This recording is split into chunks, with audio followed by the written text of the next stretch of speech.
Football Friday here on Birds 365. A failure of a football Friday because that's what last night's game against the Tampa Bay Buccaneers turned out to be. We will break it down for you as best we can. Your Mac and Mac guys, John McMullen, Jody McDonald. I can absolutely guarantee you that I got more sleep than my partner did. What time would you suggest the head actually hit the pillow last night, McMullen? Right around 4 a.m. Oh, Jesus. Right 4. around 4 a.m. I oftentimes complain to no one in particular. I complain to my TV more than anybody else. That if I'm on the air on WIP or CBS till 2, I usually fall asleep somewhere between 2:30 and 2:45 because you got to wind down after show's over and done with. So I don't fall immediately asleep. So I'm turning it around in like 3 hours. You're turning it around in 2. Yeah. What time do you get back up to do the show? About that's a good question. I'm going to be stumbling today. About 6:30. So yeah, 6:30. At some point, I said, should I just power through and stay up the whole time? But I did get a couple winks. But yeah, what can you do? It's like the Eagles. What can you do? I've only tried that once. We are officially, I write it down for every show. Show number 135. This is the 135th episode of Birds 365. I did that once. I just wasn't tired, all that tired at 2 o'clock. I said, I got stuff on the DVR I could watch. Let me just stay straight up. And I made it through the show, but man, did I crash when it was over and done with stuff. Yeah, hopefully you get a nap in this afternoon because, well, you got to hear from Nick Sirianni on the day after stuff. John, I don't even know where to start. Let's start at the end of the final score, 26. They end up losing by just 28-22. 28-22. I could put on my eagle-colored glasses and tell you that, hey, they only lost by 6 points to defending NFL champions, Super Bowl champions, a Super Bowl winning coaching staff, the greatest quarterback of all time, a roster that is so lopsided better than the Philadelphia Eagles. Hey, to only lose by 6 points, that says something. But you and I have both been watching football for too long to know that there's more that goes into that in analysis. They were dominated last. The only place that they weren't dominated was on the scoreboard at the end of the game. Yeah, completely dominated. In fact, the one thing I do give the Eagles credit for is they seem to have this ability they did in Carolina and got over the hump. They were dominated early in that game as well, and they were able to persevere and get back in the game. They cut it to 1 score, went for 2, and which I thought was the right thing to do as well. Put some pressure and on I was going to say the Patriots, the Bucks, but Tom Brady doesn't care about that, and he just goes methodically down the field. They could have pushed it in if they wanted to at the end of the game. Right. They didn't. This is why I don't bet on football. It would drive me crazy because if you had the Bucks, they made that poor decision. They gave the Eagles a little bit of life on the 4th and 3. Gave them field position. The Eagles were able to go down and score. So a lot of different things made it a lot closer than it seemed. But they had the football for 2/3 of the game. I said on the JAKIB Media postgame show, my favorite stat in this game, and I got to bring up the defenses, Jody. The Eagles had a combined 78 tackles in this game. 78 tackles. And you say, well, all right, what does that mean? The Bucks had a combined 37 tackles because they were never on the field. And the Eagles defense was always on the field. They were completely dominated. The only reason you can't get to the defense and criticize them, and well, 2 reasons. One, it is Tom Brady. But 2, the offense was so bad. And, it is a chicken and the egg type situation. I know a lot of people are killing Nick Sirianni. A lot of people, some people are killing Jalen Hurts. Who's the problem? Who's not the problem? Well, it's a little bit of both, but if you're going to force me into a corner, this quarterback's got some issues more than the head coach, to You'd be put quarterback honest. ahead of head coach. Oh, yeah. Oh, yeah. I mean, I was surprised that I was very surprised because I asked Nick this question at the press conference. And basically, is there too much off schedule offense for this team right now? And I expected to get a typical Nick Sirianni offense, which was, you know, dancing around it and saying, we got to put people in better position. We got some of that. Bottom line is, he said yes. Yes, it's got to stop. Got to stop. Here's the thing about off schedule. It's great. There's nothing wrong. It's phenomenal when it works. It works, right? But it's not foundational. You can't count on it. By its very nature, it's inconsistent. You can't practice it. You can't say, well, we're going to have that this week. You got to be able to lean on certain things offensively. And people constantly say, what is the structure of this offense? What is the identity of this offense? Well, they don't have an identity, and they're blaming it on the head coach. From my perspective, I see the head coach protecting the young quarterback, and they don't have a foundation of this offense. They don't have an identity of this offense because of the quarterback, not the head coach. And I know people don't want to hear that. Here's the reason why, and both were bad last night. I'm not overtly defending either the head coach and the play calling and or the quarterback. Neither one of them were good last night. But here's the one bit of slack. I'll cut them both.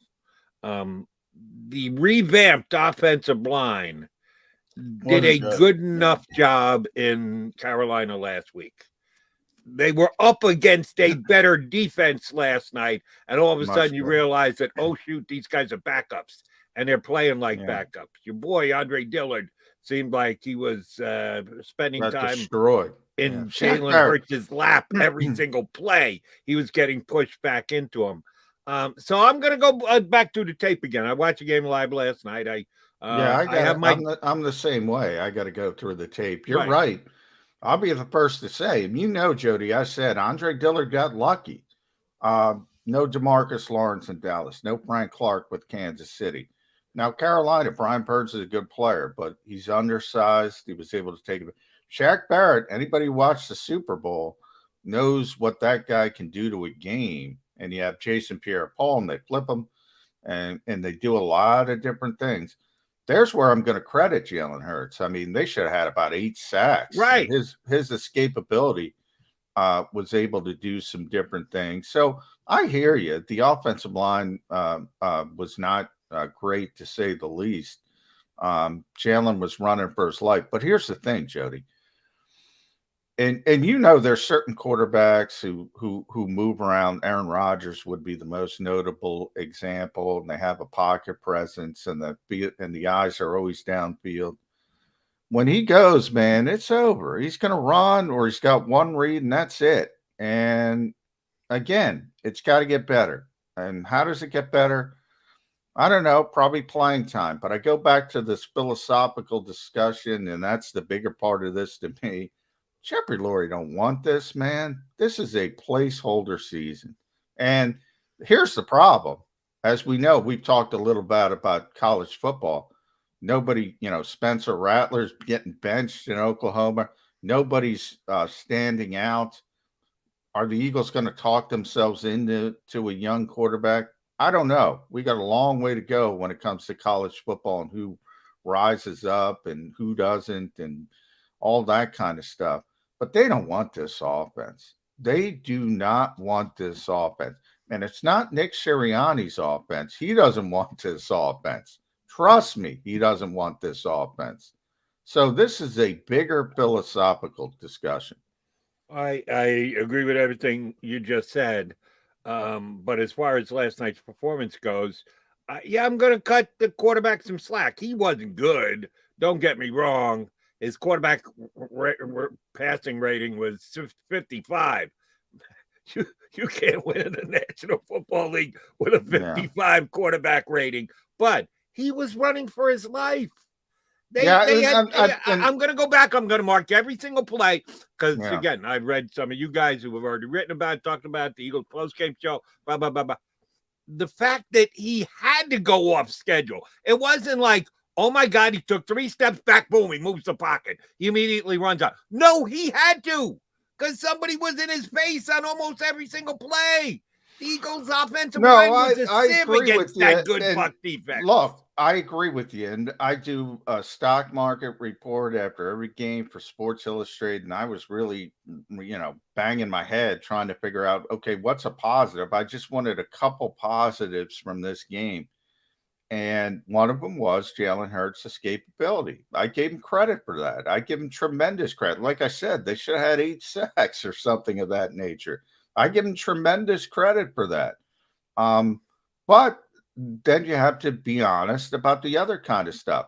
And we always talk, even Tom Brady, we saw the greatest of all time. When you see Tom Brady lose in Super Bowls, well, he's only lost 3. We know 1. He lost a shootout. He was great in that game, except when he was trying to play receiver.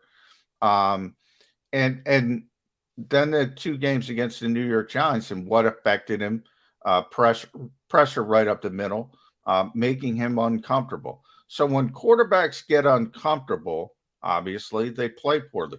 Jalen Hurts was very uncomfortable. He played very poorly. I'm just saying, no doubt about it, the offensive line did not play well. He's got to find a way to turn that. I'm not saying to turn that. What was it? You said 55. I'm not saying turn it into 120, but he's got to turn that 55 into 80 or, somewhere which is below average that isn't god awful. That's where I have a bit of a disconnect. And I haven't tuned into WIP or any other outlet, seeing the responses on our stream here, and people are taking. I would say it's mainly coach. They're blaming the coach. I would say more so the coach than the quarterback, and I think they both deserve blame. Both of them had lousy games last night, but I do want to put the rest of the offensive line in there because I thought they were god awful last night too. Here's what I'll be interested in seeing as the week goes on. And I did see a clip from Sirianni's post-game press conference where he talked about self-scouting. Well, now that we have the extra week, we've got self-scouting.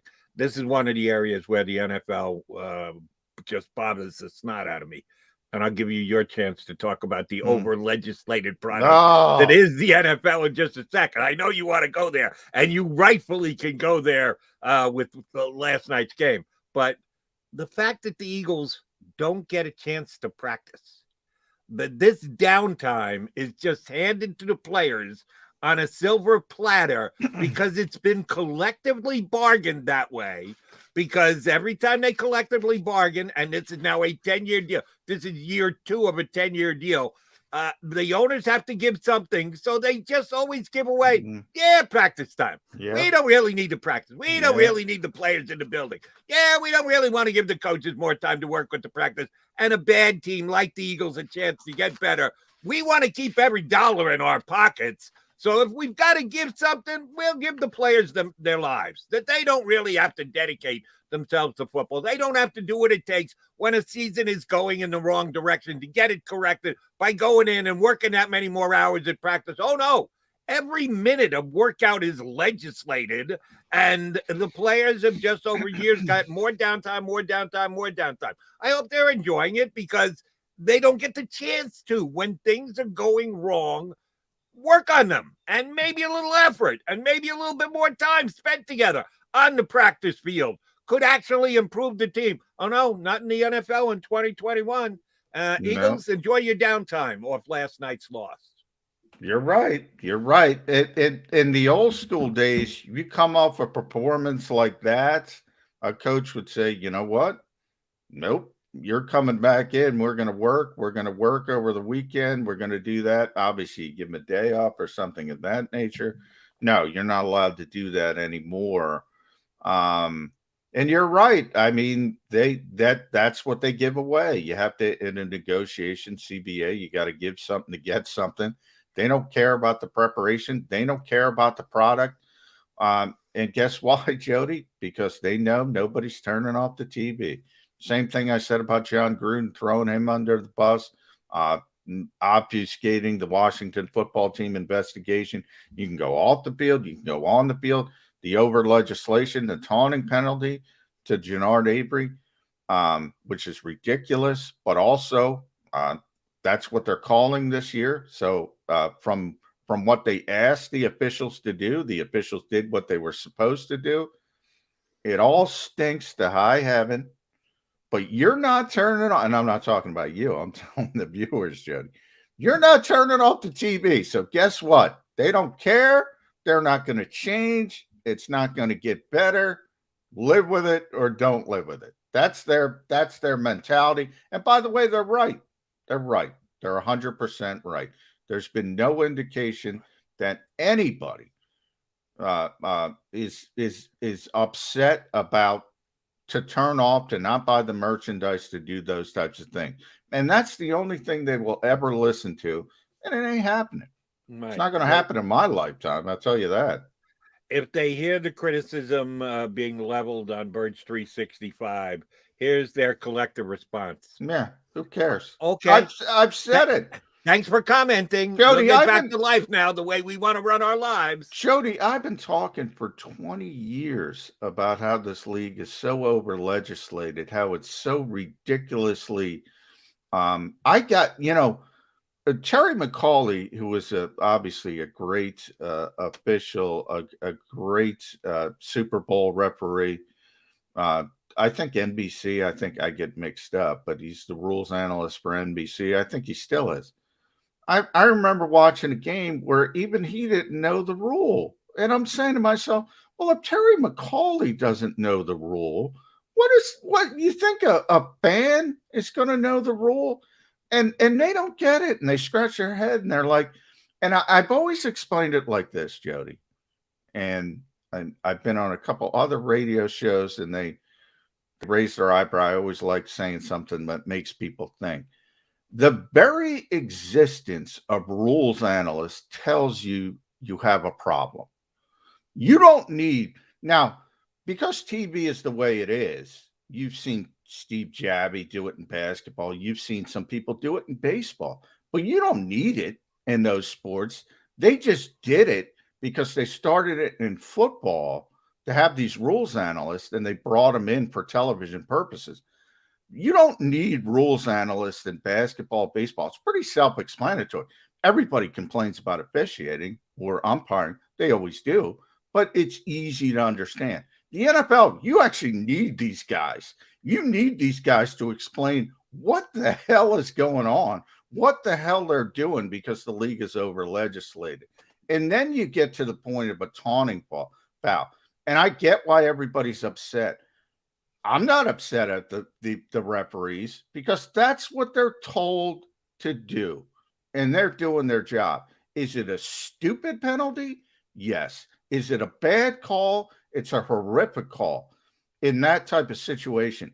But it's not the call, it's the rule. It's the rule.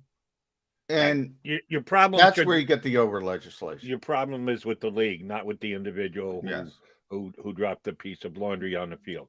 And yes, I thought it was a horrific call last night. Leonard Fournette caused the contact.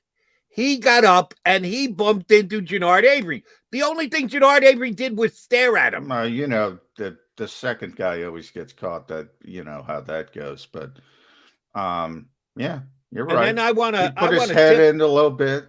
Whatever. I want to tip my hat to Leonard Fournette, because Lenny, as they called him after the game, should have gotten an Academy Award for that performance. Mm-hmm. He causes the contact. Then he goes into an act, man, of mice and men it was. It was like a theatrical performance. And I don't know if that's what made the referee drop the flag. The sell job by Leonard Fournette. Man. It's like pro wrestling. You got to sell. He really did sell it last night. Or the fact that the league, when you hear this, when you see point of reference, and I remember talking about with point of emphasis, when it was thrown out there, point of emphasis. Oh, you better pay attention, because that means they're going to call it. sometimes you can almost see that it's a trial balloon, that it's something that they're going to call throughout the preseason, and they're going to make everybody aware of it. But then they know that they probably overstepped their boundaries, and they're going to skim it up back a little bit when the regular season. But they want to plant that seed in the teams and the players' heads. We're going to call this year. Oh, no, this point of emphasis one was not something that they threw all over the place in preseason. You said, we better pay attention. No, they just called it when it comes. It doesn't come up all that often. But when you give them the slightest chance to drop the flag, and Art Avery did that last night, they're going to do it. And it was a key penalty in the game. If you believe the Eagles were actually in that game, they couldn't afford those 15 yards. It was just stone cold annoying from an Eagle perspective. And let me take one more shot here before we get our first break in here. I was just so interested in watching the game, and then the game ended, and I wanted to watch the end of the Giants and the Dodgers, so I didn't go back and watch it. Oh, I went back this morning, and I have the Eagle game on tape, so I DVR'd it. By the way, it's disappointing somebody had to lose that game between the Dodgers and the Giants. 2-1, two great teams. What'd they end up with wins? I want to talk about good sports. 106 and 105. 106, 105, whatever, and they're going 2-1. I mean, that's amazing, and probably the two best teams. But anyway, I digress. You digress. I'm just going to put you to the test here, Johnny Mac. The interception, non-interception on the Brady pass in the second quarter. I thought it was an interception. It was close. I'm not going to sit here today and go definitively they messed up the call. I'm not going to sit here today and go, they got it right. No, but they called it. I agree with you. It was that close, but they called it an interception on the field. So I said, I was in the press box, and granted, we have TVs and I can see, but I can't see it like you're seeing it at home. From what I saw, and maybe I was completely wrong, that was a call where I said, well, they're going to stick with what they called on the field. Little Tom Brady maybe preference in there. I don't know. I thought I was 97% sure they were sticking with what they called on the field. And if they said it hit the ground on the field, I thought they would have kept with that. They called it an interception. I thought they should have stuck with it. I wasn't near as you just quoted 97%. If it's 51, then you're supposed to leave it as the call on the field. And I do believe it was at least 51, but I think it was that close. I couldn't get nuts if they overturned it. Well, no, I just meant I don't mean 97% to play. I meant 97% sure. I thought they were going to stick with what they said on the field. Gotcha. For that reason. And I think they should have. I think they should have stuck with what they called on the field. Here's the point I wanted to get with. But it was the longest. How long do you actually think it was? They went to commercial break. They don't usually go to commercial break. And I thought, okay, they think this is going to take a while. They're going to come out. The referee is going to be standing right there, ready to announce the call as soon as they come back from a 3-minute commercial break. All told, from the time the ball did or didn't hit the ground until the referee announced what the call was, how long do you think it took? Well, I just said I went to bed at about 4. I think I would have got to bed at about 2 if it wasn't for that play. Obviously, I'm exaggerating, but I can tell you, normally we have a big advantage from that aspect. We can see what's going on the field, if the offense is staying on, if the defense comes back on. So we tend to know what the call is before the people at home. And nobody knew for that long period. No, but they were looking at that thing. And I don't know why. I mean, I who knows? Again, this league is strange at times. And you start to bring in the conspiracy theories, the reputation of the quarterback. Does that play into it? It certainly plays into it when you're calling penalties. You talked about the sell job Lenny Fournette did. Tom Brady tried to get Derek Barnett. Tom Brady's smart. He knows Derek Barnett's reputation. He was trying to get him going at one point to get a personal foul. Yep. Those guys are smart, and who knows? And certainly reputation. We know in basketball, the so-called Jordan rules. superstars do get deference. There's no question about it. Maybe there was a little deference there. Maybe, just maybe. The answer is 6 minutes and 10 Oh, seconds. I forgot the question. 6 minutes and 10 seconds Yeah. from the time the ball at first did or didn't hit the ground until the referee looked into the TV camera and announced the decision was 6 minutes and 10 seconds. I've been watching football a long time, John. We haven't had instant replay the entire time. I'm a dinosaur. I go back to when instant replay. What is that? So for the entire time instant replay has been in the National Football League I've been watching, I have never seen a play take 6 minutes and 10 seconds to be decided before. And it wasn't that big a play. It wasn't like the game was decided. It was in the second quarter. If you're talking about a pass interference penalty in the end zone, a team down by 1 score with 40 seconds to go, you better go over that play over and over and over and over and over again and get it right. It was a play in the middle of the second quarter, and it took 6 minutes and 10 seconds to decide. Right. What the hell's going on, McMullen? Well, I go back to my original point when we're talking about the over legislation. They know nobody's turning off, so what do they care? They'll take as long as they want because they know you're coming back. You might skip, you might flip over to something else going on, but you're coming back, especially if you're an Eagles fan or a Bucks fan. So they don't care. They just do what they want to do. And I'd love to put it all on the referees, but let's be honest. Now, you just gave me a stat New before York. the show started. I need you to quote the stat for our listeners. At one point during the game, the Eagles' best offensive weapon was the referee's flag. Yes. Because they got 2 very lengthy pass interference penalties.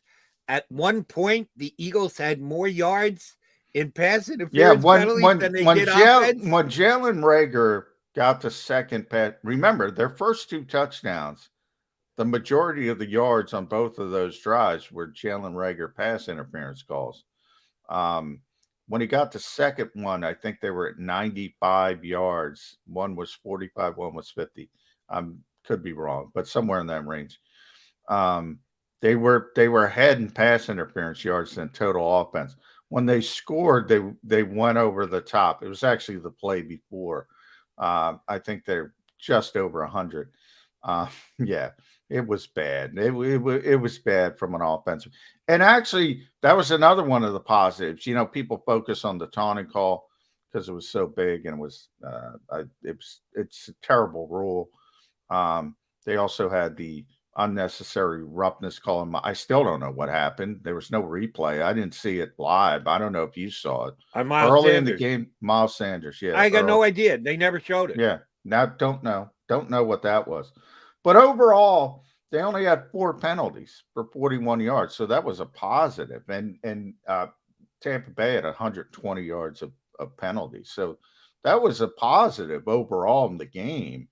But Jalen Reagor, man, all right, yeah, he Torrey Smith them twice, and it led to touchdowns. He also dropped 2 passes, 3 targets, no reception.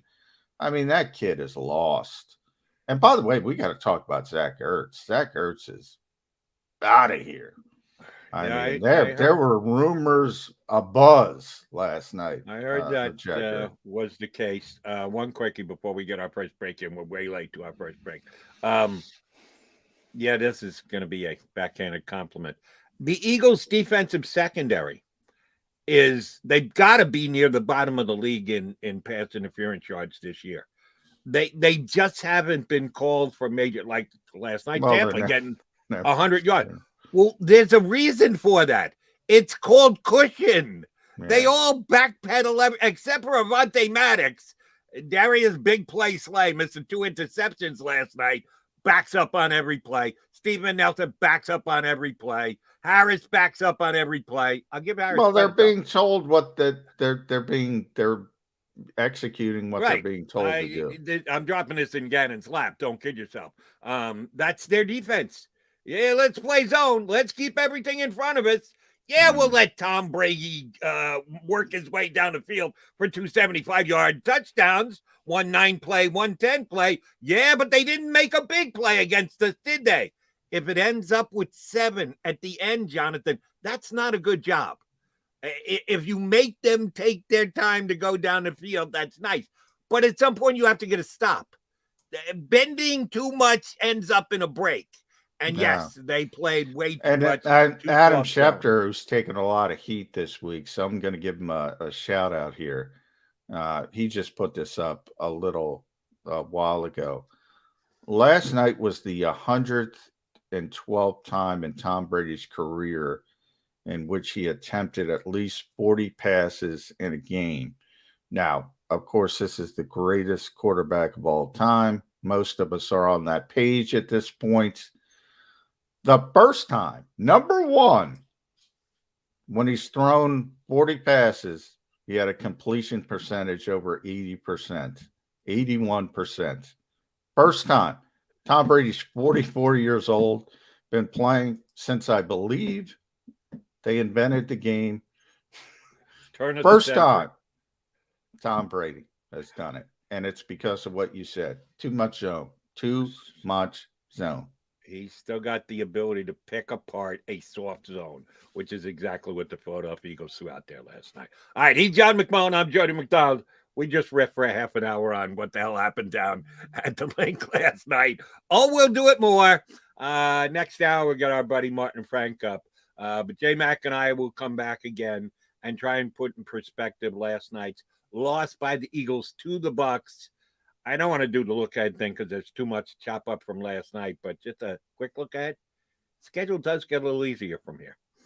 We don't know what the Raiders are going to be. We got to see the Raiders this week. How much is that Gruden thing actually going to hurt that team? May help that team. Who knows? We'll evaluate after the Raiders play this week.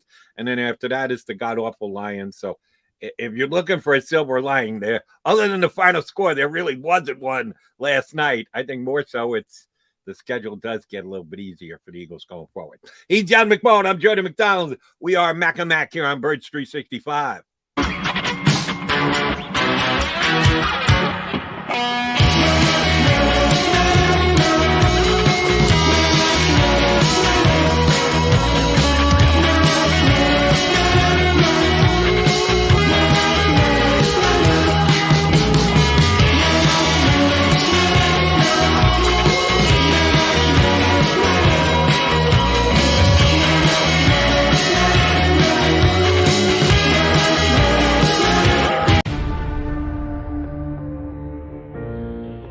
When it comes to the fight against insurance companies, large corporations, and the healthcare industry, injured victims are always the underdog. But that doesn't worry us.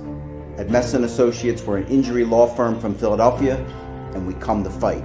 Our clients know that they've got representation with a chip on its shoulder, and it's the same chip that makes Philly the toughest city in the country. Call 215-568-3500 or visit us online at messalaw.com. Messa & Associates, the toughest injury firm in Philadelphia. At Stateside Vodka, every new customer gets the world's best rocks glass, free. What's that? A rocks glass? You're telling me that bottle is cut in half? You could say that.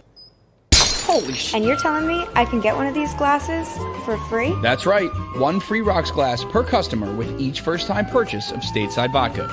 So good, it just disappears. The International Brotherhood of Electrical Workers, Local Union 98, is a proud sponsor of The Labor Show with J. Doc and Krause every Saturday night from 6 to 8 p.m. IBEW Local 98's highly trained and superbly skilled electricians are the best in the business, setting the highest safety standards in the electrical industry. So when you're planning your next industrial, commercial, or residential project, choose an IBEW Local 98 union contractor. Learn more at IBEW98.org. Go for the midnight dares. Go for the game. Go for the hits. Go for the fans. Go for the win. Go to Ocean Casino Resort. Book your trip at theoceanac.com.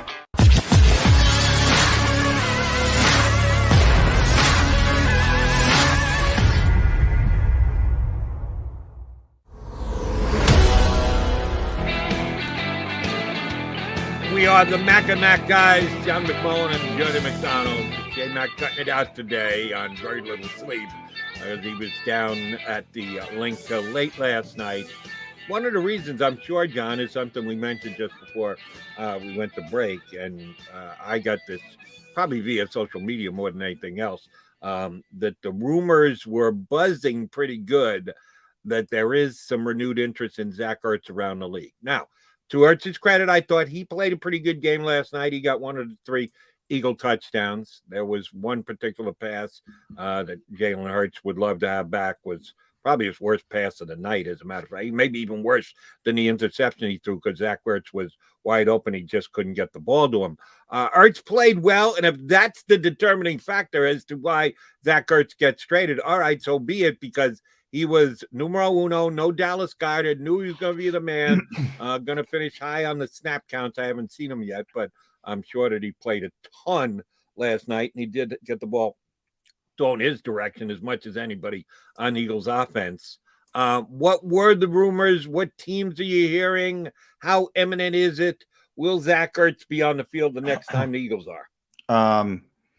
Well, number one, Jody, you should check out my social media. Come on, I got the snap counts up there. Boom. I got it. So he played I'm trying to pull it up, blah blah blah. 46 52 snaps, so 88%. Obviously we expected he was pretty much going to be a full-time player without Dallas Goedert. That turned out to be the case. I do think he played pretty well.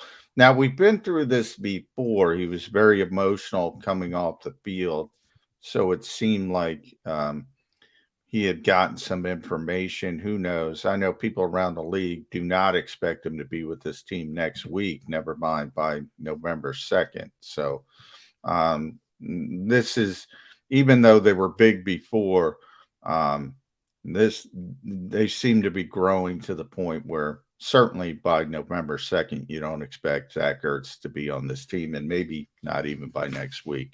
The 2 teams being focused on, Arizona and Buffalo. I would think Arizona would be number 1 for a number of reasons. They have nothing at the position. They think they're a contender. They probably are a contender. He loves it out there. That's where he was in the offseason, working out, trying to rehab with his wife, Julie. They were both injured at the same time. They were living in Jordan Hicks's house. And by the way, it's the second part of this. I think the Eagles might be trying to bring Jordan Hicks back. Wouldn't that be interesting? Player for player trade. They need help at linebacker. They need help at linebacker in the worst possible way. So I do think Arizona is the most likely candidate, with Buffalo being second. But I do not expect Zack Ertz to be here again, certainly by November 2nd. And if you force me to pick it, I say he's not even here for next week. Next week, which will be very interesting.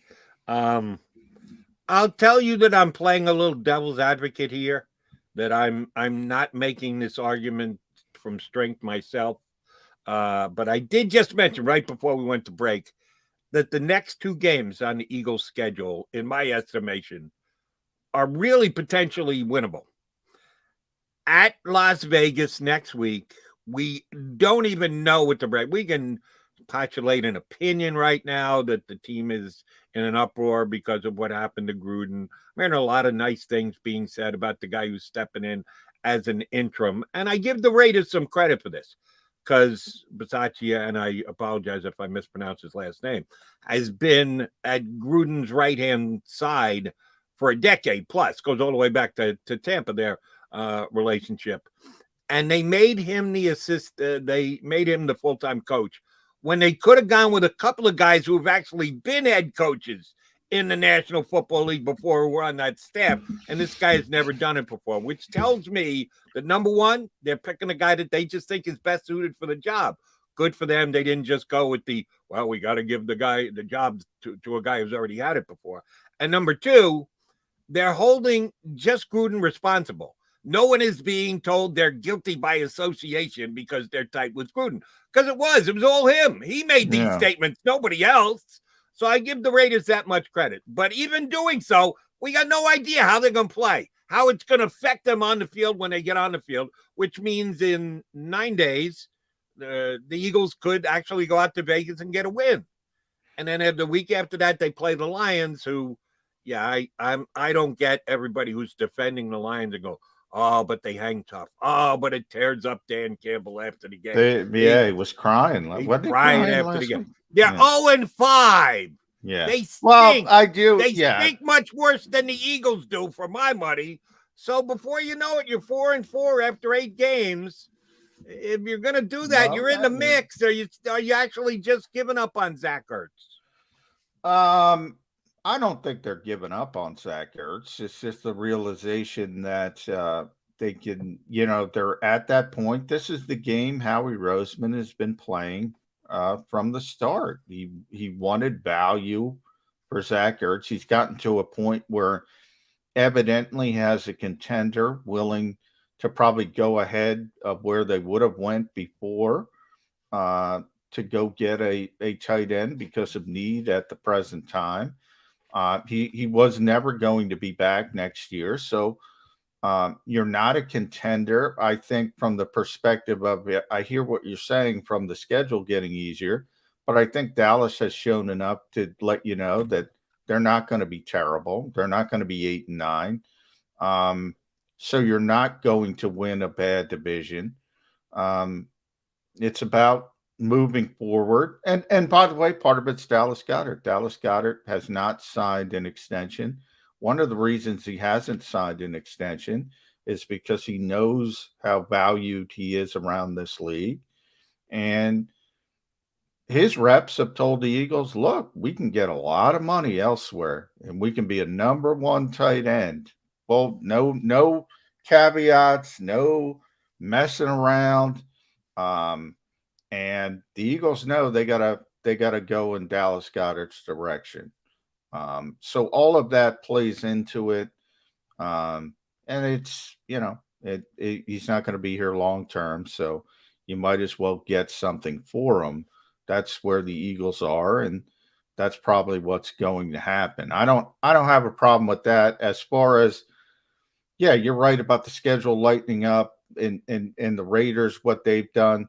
What's interesting, that's been kind of a theme when you need an interim coach around the NFL.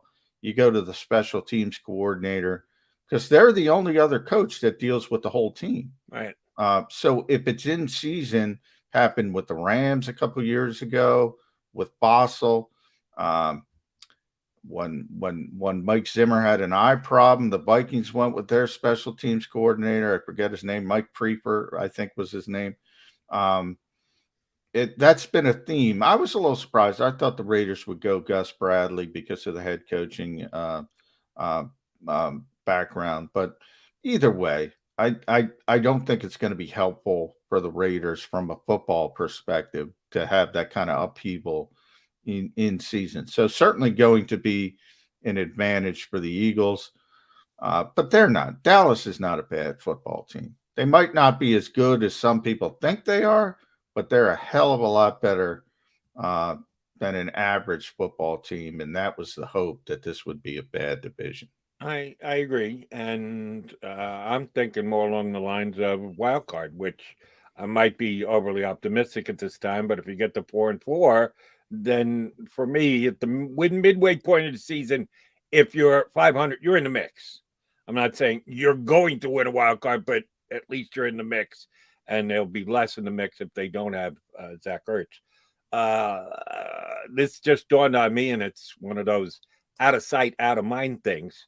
And me asking you the question is probably even unfair, but maybe you know something, because I know you were high on him, and I know I was high on him, but you're around the team all the time. I'm not. Any word on Tyree Jackson? No, yeah, Tyree's he's been at practice a couple times watching. He looks good. He's they called it about an 8-week injury, so we're getting close. Right. Yeah, he'll be back in the mix at some point, especially if they trade Zack Ertz. That's why I'm asking if they trade Zack Ertz. At some point, if Tyree Jackson is good enough, he's going to command a spot on the active roster. Now he's got to get caught up. He's got to get 100% healthy. But this wasn't a he's done for the year type injury. No. What are the rules as far as guys who are on the IR practicing? You have a 21-day practice window. So when you designate a player to return, you have 21 days to make a decision. So essentially 3 weeks. You either put them on the 53 at the end of those 21 days, or you got to put them on injured reserve, shut them down for the entire season. So you'll hear when Tyree's ready to practice, you'll hear them designate him for return. They'll have that 3-week window. Now, sometimes, you designate a guy to return, they play that week. Sometimes you use the entire window. In his case, I would say, and people were talking about during training camp because he flashed so much, he is a developmental prospect. I mean, he's got a chance to be a really good pass-catching tight end probably a year or two down the road. And I believe certainly if they trade Zack Ertz, and I expect them to trade Zack Ertz, I believe he'll be on the roster when he's healthy. I believe he'll get to play a little bit, but I wouldn't expect gangbusters or anything. He's still learning that position.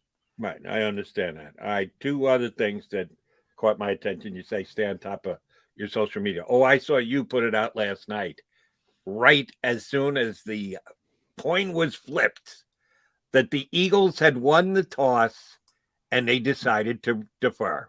Yeah, how'd that work out for them? You and I talked about this yesterday. I said, have some nerve here, Nick.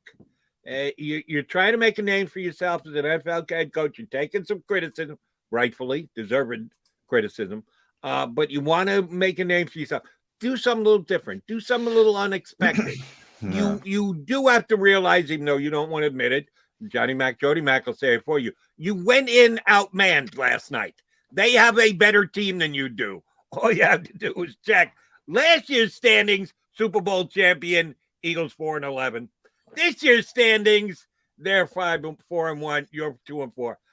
You got to do something to shake it up a little bit. How about you win the coin toss and say, we believe in our offense. We're going to be able to move the ball. Let us take the ball first.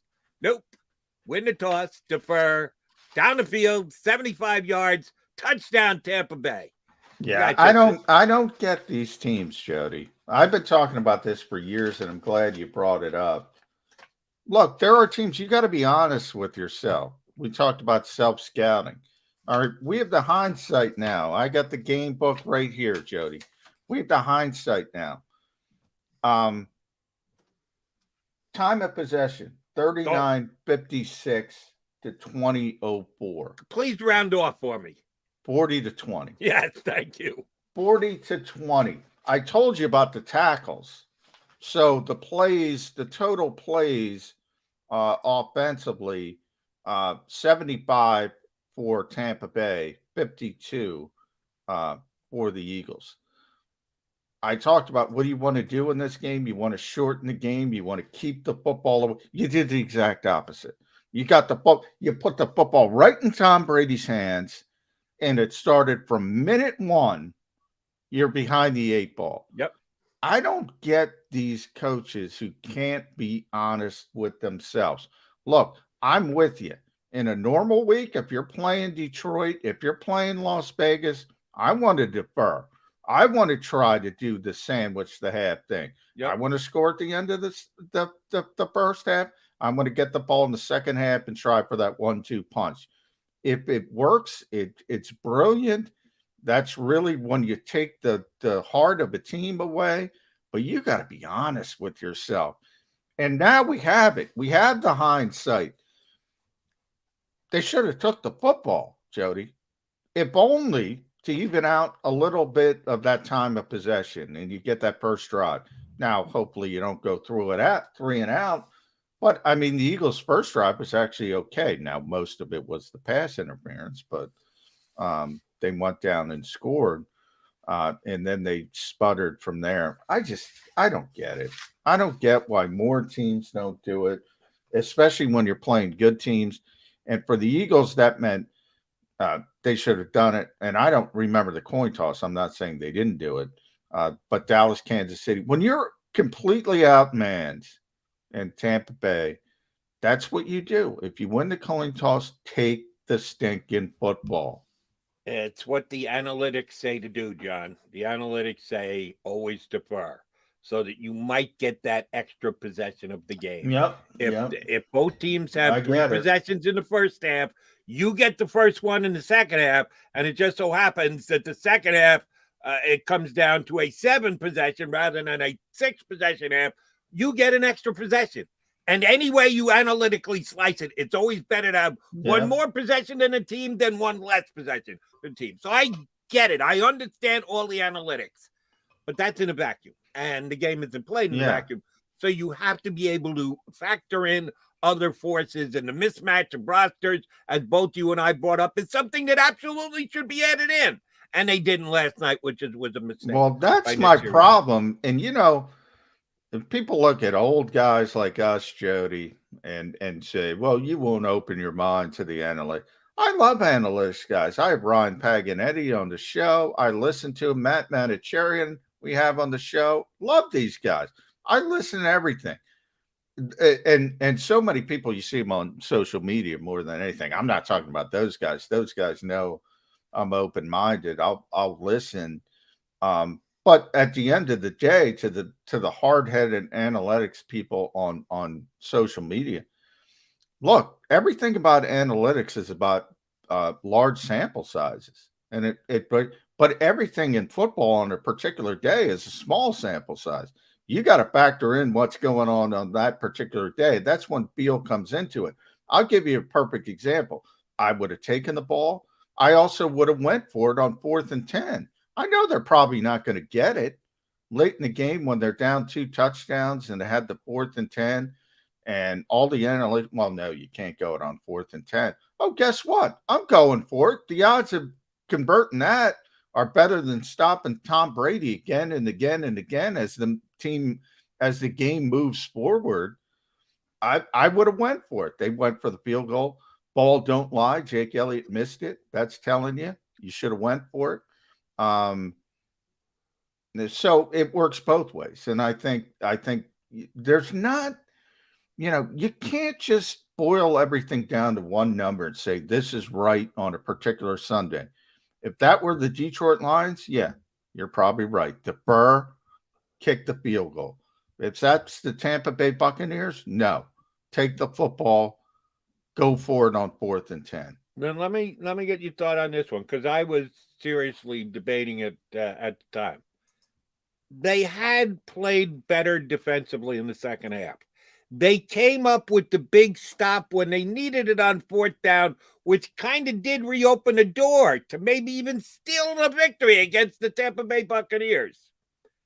After you score the touchdown. Love it. 2 after points, you love rightfully, gutsy, go for the 2-point conversion, and now a touchdown and a PAT wins it for you, you got a decision to make. And I know what the numbers are. I know what the percentages are. You can always go with an onside kick. And we've actually seen a couple onside kicks work this year. Teams have recovered onside kick. I actually believe the percentage is up slightly from what it was last year. It's more difficult than it's ever been before. You're only allowed X amount of guys on one side of the field. Used to be able to line up 9 guys, let the other team know which direction you're kicking it in. Didn't matter because you were kicking it that way because you had 9 guys on that side of the football. They legislated that out of the National Football League too. So it's that much more difficult to get an onside kick. Should they have gone onside there rather than just give it to Brady and say, well, we're going to believe that our defense is going to turn them over again and we're going to get the ball back or we're going to be able to go down? I probably would have gone onside there. I thought you were talking about the 2-point conversion, which I love. No, that was a given that was a good call. That was easy as far as I was concerned. But the onside kick decision, I would not typically onside kick it because it's just ridiculous. The odds in what they've done again with the over legislation. That's one where you go back a week to Carolina with the block punt. If you see something and, Tampa Bay's not paying attention and they think you're kicking it off and you think you have a chance to sneak one in there and surprise them, then I might talk about it. Like in the week prior, while I was talking about TJ Edwards and Sean Bradley came to Michael Clay and said, look, we're getting this look. They're showing this. We can have this blitz. We can get this punt. And they did it. If they saw Tampa Bay sloughing off, just assuming, because remember, and last night was one of those games. It was touchback, touchback, touchback. Nobody was returning kicks. Everybody gets sort of slumping their shoulders. It's not really a play anymore because they've legislated that out of the game as well. If you can catch them and they're not ready for it and you see something, that's okay. But if you're going analytically, no.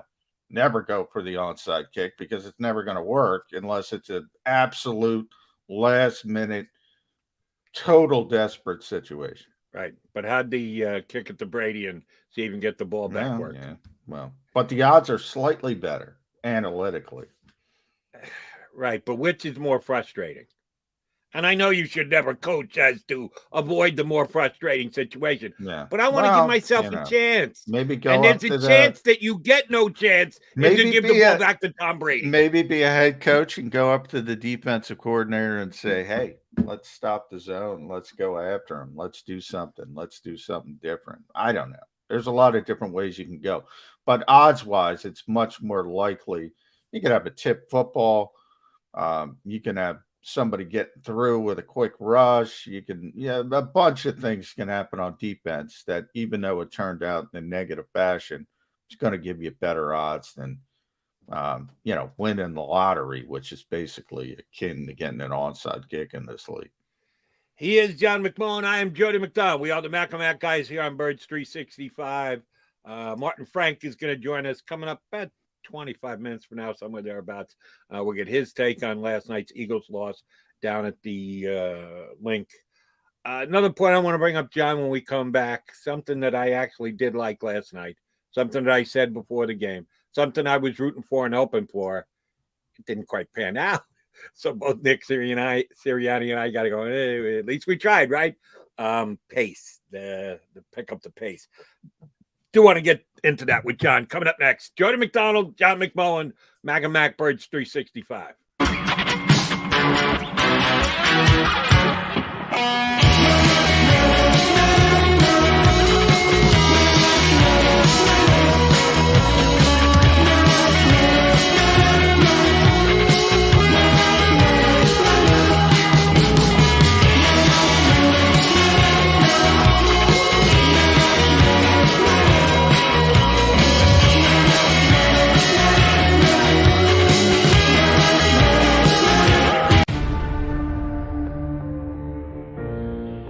When it comes to the fight against insurance companies, large corporations, and the healthcare industry, injured victims are always the underdog.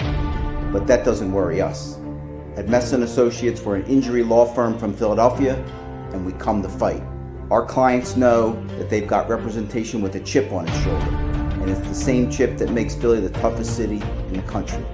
Call 215-568-3500 or visit us online at messalaw.com.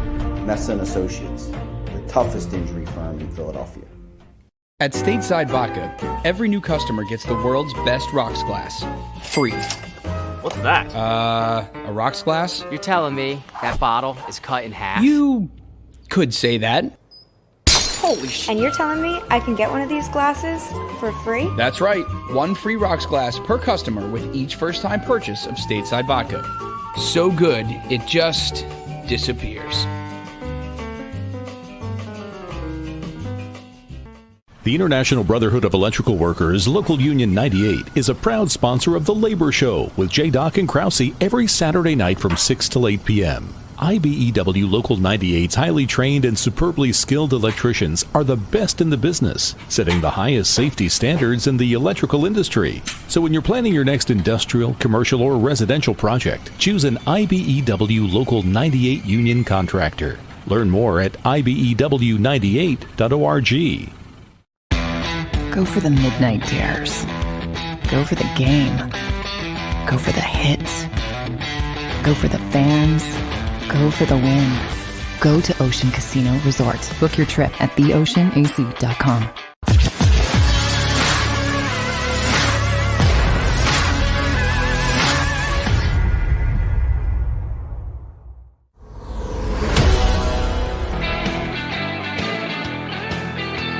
Hour down, hour to play on a day after Eagles lost Football Friday. Yeah, kind of sucks. Sorry, Eagle fans. A better team came to town, and I do want to get into the whole hurry-up offense thing that they ran last night, which I was hoping they did. Didn't quite get the results I was looking for, but at least I like the fact that they did. Here's something that I was planning on talking with you at the top of the show, John, but like often, you and I just start talking and we get off on tangents, which is great too. Here's the bottom line from last night's game, since we're at the start of hour number 2. The Bucs are just a better team. Yes. Let's do this methodically and by the book. Who's got the better quarterback? Not close. Who had the better running game? Well, the Eagles didn't run the ball. They never run the ball till there's 5 minutes to go in the game. So no great shock there that Leonard Fournette had a better game than Miles Sanders. And don't give me, Miles was great late. In the last 5 minutes. Really nice that you finally get to run the ball. Who had the better offensive line? Wasn't close last night. Tampa, the much superior offensive line. Who's got the better wide receivers? Not even close. No. A domination of a matchup. Zack Ertz played well, and he may be an ex-Eagle before the week is out. We acknowledge that. They had not one but 2 guys making plays at the tight end position, and they didn't have the guy named, don't give me, but we didn't have Goddard. Well, they didn't have Gronk. Yeah. So how stinking deep are they at tight end? My Lord. Yeah. Exactly. So when you compare the 2 rosters offensively, not close. Let's flip it over to the defensive side. How many sacks the Eagles get last night on Brady? You know up to that's Tom Brady's not taking sacks, so that part is baked in. I don't have an issue with that, but yeah, I hear you. I mean, it's 2-0. It should have been 8-0. As I said, Tampa should have had about 8 sacks, but I hear. But yeah, Tom Brady, I will just say that's a week you go in expecting. You're not going to have a lot of sacks. Right. You're not going to get a lot of sacks. But part of the fact that the Eagles get run on a weekly basis, even last week, and it helped that Christian McCaffrey wasn't in there. Chuba Hubbard did rush for 100 yards. So the Eagles played probably their best defensive game, certainly since the first week of the season. Oh, yeah. With their best defensive game. And they still gave up 100 yards rushing. And last night, Leonard Fournette was the best running back on the field. The whole Leonard can't catch the ball thing. Yeah, got it thrown to him 6 times, and he caught every single one of them. Yeah, that was a big surprise. But, what can he do? You don't want to begin to compare the linebackers, even missing one of their better linebackers, Levante David, last night. You don't want to compare the Eagle linebackers to the Buck linebackers, do you? No. Come on. So the only thing I will say, and it's because the Bucs are pretty damn beat up, the only position on the field that the Eagles may be comparable to Tampa Bay is in their secondary, the corners and the safeties. Comparable. You even want to give the Eagles a slight advantage there? Only comparable because they're down 2 starting corners. Right. And Richard Sherman got hurt early in the game, and they still couldn't throw the ball. That's the most disappointing part to me of this whole game, Jody. If you want to boil it down, 32nd ranked pass defense in the NFL, dead last, Tampa Bay. Now, a lot of that is because teams are always behind against them. A lot of that is because you can't run the football, which we talked about traditionally against them, and you saw Vita Vea and some of the things that he can do. They couldn't. Jacoby Brissett threw for, I don't know, I think it was 270 against this team. And Jalen Hurts is at 115. 115? 115. Now, Devontae Smith didn't have a big game. Okay. obviously. Devontae Smith, by the way, for the first time, also one of the positives, ran a rub route perfectly because they let Devontae Smith do it and not Greg Ward or J.J. Arcega-Whiteside. And all of a sudden, the touchdown turns into a touchdown to Zack Ertz because Devontae Smith does it correctly. Now, I know this is a rookie player. I know I'm putting a lot on his plate. But you remember, Jody, you go back when we were talking about the Eagles drafting him, and people are talking about Justin Jefferson's year and 1,400 yards. I'm saying it's got nothing to do with Devontae Smith, but Devontae Smith can't, even with an extra game, get near those numbers because this will not be a high-volume passing team. This will not be a high-volume. They can't get him the football. And this is why I go back to the beginning when we went off on my tangent. You can kill the head coach all you want. I'm going quarterback before I'm going head coach. They can't get the football to receivers in a traditional fashion. Now, if you want to kill Jalen Reagor, kill Jalen Reagor. He stinks. If you want to kill Quez Watkins for not helping Jalen Hurts on that deep throw, kill Quez Watkins. Devontae Smith can play, and they can't get him the football. Here's where I'll cut Jalen Reagor a little bit more slack. Now, this is truly, as John likes to call it, inside baseball, breaking down the numbers to the next-gen stats. 115 yards passing in the NFL is awful. That's completely against hideous. The worst pass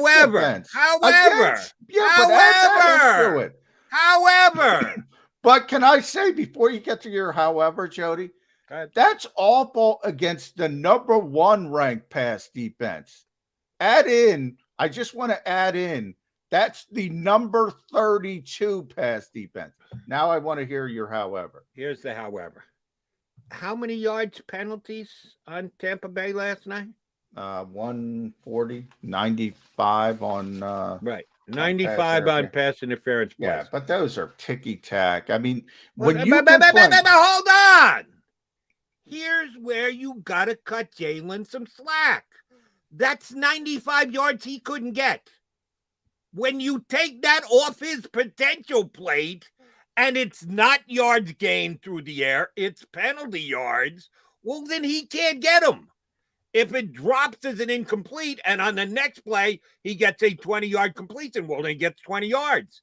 But on those 2 penalties, those yards potentially to him just disappear. You get this every once. Now, usually you don't get 2 pass interference penalties for 90-some-odd yards in a game. That's an anomaly. That doesn't happen often.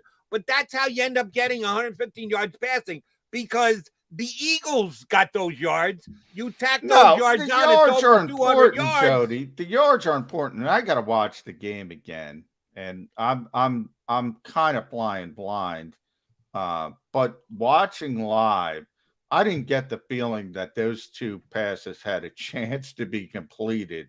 It was just awful play, awful technique by the Tampa Bay corners. So there's where I go. If you have a good corner on the outside, if you don't have a backup, that it's exact. Now, if it were going to be a completed pass, if it were a legitimate penalty in the fact that I'm not saying they shouldn't have called him, I'm saying they committed the penalty to stop the completion, I would agree with you. These were not well-thrown balls to a receiver with a chance to catch the football. I do remember both plays. I would say one was absolutely catchable. That the penalty kept the player from, and you never know because you can drop the ball. I trust your judgment. Catch it, but you don't catch it. One was absolutely catchable. The other one was, probably a real bad defensive decision to. I got the feeling interfere. Both were panic sort of situations with a young quarterback who started getting handsy way before he needed to. But again, I'll defer to you because it's tough seeing it live. I didn't get the feeling they were well thrown balls watching them live, and that that's meaningful to me. That's meaningful context. The guy had a poor passing game, just a poor. You brought up the worst pass, which I agree with you, down the field to Zack Ertz. It was just airmail past him. A worse pass was his one-handed catch when they were doing that little. I mean, he was 2 yards away from him, exaggerating a little bit, and it's so widely inaccurate. Zack Ertz just got to catch it with one hand. Right. I mean, 115 yards, add in the 95 if you want, against the worst pass defense in an era where it's so easy to throw the football. Jacoby Brissett's throwing the football. It's got to get better. Got to get better. It was not a good game. It's you're talking pass foul. It's a tremendous foul by Jalen Hurts, but he had a lot of help from his coach. Although the coach did do something, and again, maybe this is part of the problem, that the coach is just giving a guy who is only in his 10th ever NFL start a little bit too much autonomy. That's my problem. The whole RPO thing, I've been ranting on the RPOs for a couple of weeks now. The fact that his explanation of, run pass actually counts as a run. No, if it's run pass and you pass, it's a pass. It's not, doesn't go down in the run category. I'm sorry, coach, it doesn't work that way. And you're putting a lot on the plate of the quarterback who going into last night had less than 10 starts to make that decision as to whether it is a run or a pass. So you are putting to, and I know that you want to play to his strength. Part of the run pass option is that if the pass isn't there, he ends up running, then it does become a run play and it goes down as a run play. You're making him make all those decisions, which is probably putting too much on his plate. And last night I wanted to put even more on his plate because I wanted to see him play with pace a little bit. I wanted to see him go no huddle because I think it's a weapon. I think anytime you can keep the other team from substituting and getting specific guys on the field, you want to do that. But when you do that, you're putting that much more of an onus on the quarterback. And I was excited to see it last night. Between you and I, it didn't really accomplish anything. It didn't. There were no plays where I said, see, they caught him napping. They got the better of it because Tampa wasn't ready. They couldn't substitute. That's why it didn't work.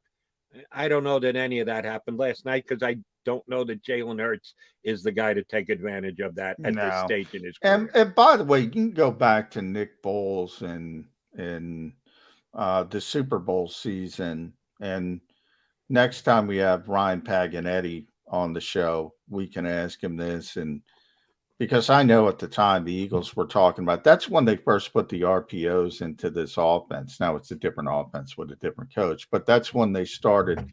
And they did it for this reason, Jody, specifically, to simplify things for Nick Foles, who was a veteran quarterback.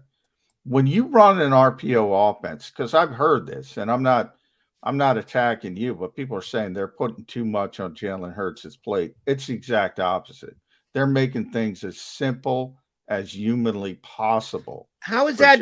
How is that possible? If you're making him make the decision on whether to hand the ball off or keep it himself, because how is that making it more simplistic? Because he's told to read one player, and depending on what that player does, he makes the decision. It's actually an easy decision. Now, it's not easy for me. It's not easy for you, but for an athlete, for Tom Brady's got the tough job when you got to process the whole field and when you got to go from progression to progression to progression. RPO offense, college offense, why people use that derisive term at times, it's because it's simple. It's not Bill Walsh's offense. It's not a West Coast offense with the 75 calls and the checks and the 500 pages and the Cheesecake Factory menu. It's simple. It's designed to be simple. You're scaling things back. We're going back to Chip Kelly when everyone said, oh, Chip Kelly says innovative. No, it was very simple what he was trying to do. What they're trying to do now is very, very simple when you compare it to other NFL traditional offenses, where a lot is placed on the quarterback's plate. It's a simple offense. All right, and you like to say this, and I'm kind of in place with you here on this one.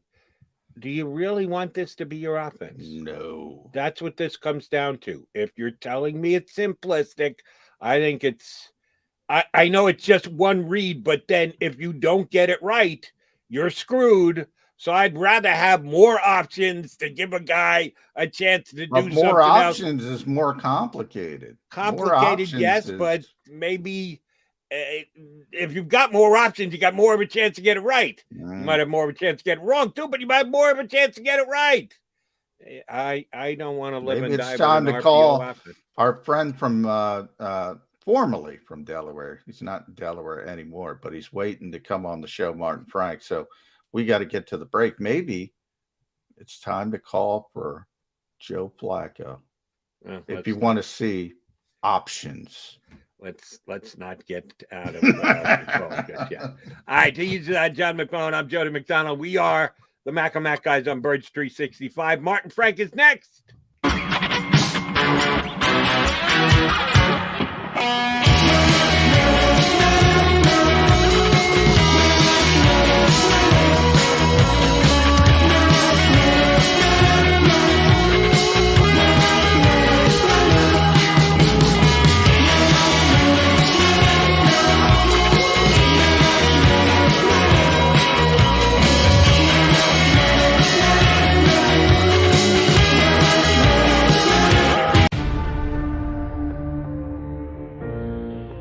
When it comes to the fight against insurance companies, large corporations, and the healthcare industry, injured victims are always the underdog. But that doesn't worry us. At Messa & Associates, we're an injury law firm from Philadelphia, and we come to fight.